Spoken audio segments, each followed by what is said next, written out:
To Tesla, California Governor Gavin Newsom excluding Elon Musk's company from a proposal that would offer EV rebates to buyers if a federal subsidy is repealed. Newsom's office telling Bloomberg it's due to the plan's market share limitations. Musk calling the proposal insane in a post on X. Dan out of 웨드부시 saying this: with the majority of EVs sold in California being Teslas, this would be a risky political move in our view. Dan joins us for more. Dan, good morning. Great to be here. Do you agree it's insane? Look, yeah, Jake Paul and Tyson. Now you got Newsom and Musk. I mean, this is going to be a battle, right? And ultimately, it's a political battle. But the only EVs that are made in California are Teslas. So if they actually go down this path, I believe this could be some threats where more and more jobs move from Fremont to Texas, Austin. But at the end of the day, federal tax, as we've talked about, that's going to get ripped away. That's bullish for Tesla. You're going to see this back and forth. Before we get into that, let's just dig into this relationship. What is behind it? We know what was behind it with Biden. What this basically came down to was union workers not being at Tesla in a way that they were at GM and Ford.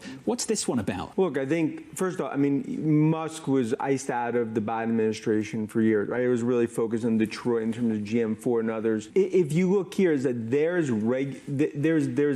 a beef clearly between Musk and Newsom. But essentially what this is really about is that you are going to have these tax credits from a federal perspective taken away. California clearly trying to do something to stop that. But the reality is that the money ran out on this program in California. So Dan, this is important. The support at a federal level is clearly with Elon Musk. At a state level in places like California, it looks like because of this tension, how important is that relationship at both the state and federal level when it comes to things like autonomous driving? State, we view it as much less than from a federal perspective because the golden goose here is autonomous. You know, we believe the autonomous piece is worth $1 trillion alone to Tesla. Federal regulatory spiderweb essentially gets ripped away, and I think that's significant. Now, California, Newsom clearly will try to fight some of the autonomous, some of the unsupervised FSD, but this is going to be something that's really going to continue. But I believe Tesla is going to have significant sort of room to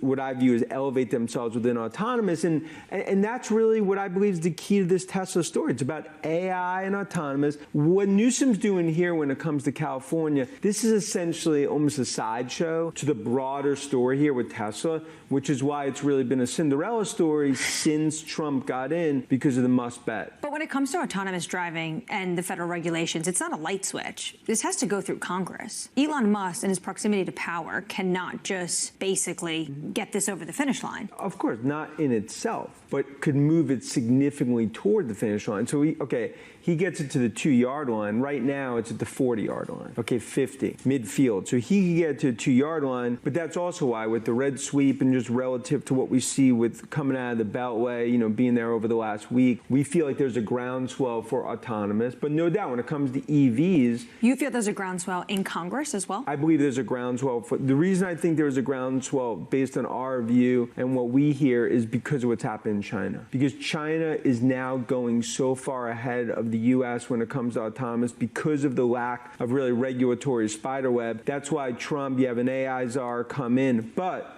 who's going to be, from an AI czar perspective, Musk is going to have a front row seat to really everything here. And that's why it continues to be the poker bet for the ages for Musk, betting on Trump. So basically, and this sort of goes to the heart in some ways of the beef between Newsom and Musk, the idea that it's one thing to be transactional in your policies if you're in the White House and you're in Washington, D.C. It's another if you're sitting at the state.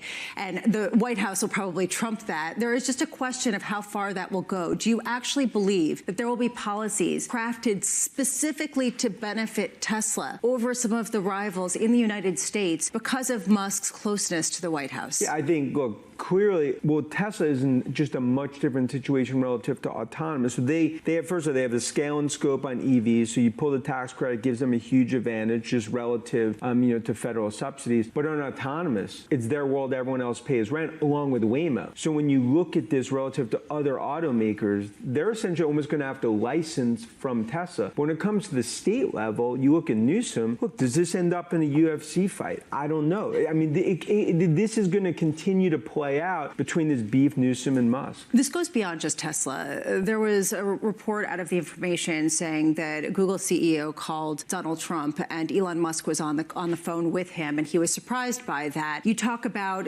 space and some of the space exploration and what's going to happen with the NASA budget. How much can you extrapolate out that the Musk halo is really something that you have to sort of get on the bandwagon as an investor, simply because there are going to be certain policies that will just de facto benefit him because of his closeness with the president? I think you said it as best as I could say. I mean, this Musk and Trump, this is not going away. I actually see this something that's going to continue to expand, and it's going to be from China tariff discussions. When you look at Musk's ability in terms of President Xi and his relationship there, when it comes to AI, when it comes to autonomous EVs, that's why it comes down to Detroit. Musk, he wasn't at the cool kids table. Now there's a knock at the door, it's Elon. And I think that's really the issue right now that's starting to happen, is that everyone's starting to realize that this Musk-Trump alliance is going to continue in a lot of ways. Newsom's clearly trying to get into that, but I continue to believe that's probably going to be a battle he'll ultimately lose, because you continue going down that path, okay, more jobs go from Fremont to Austin. Oh, on second thought, maybe we won't exclude him.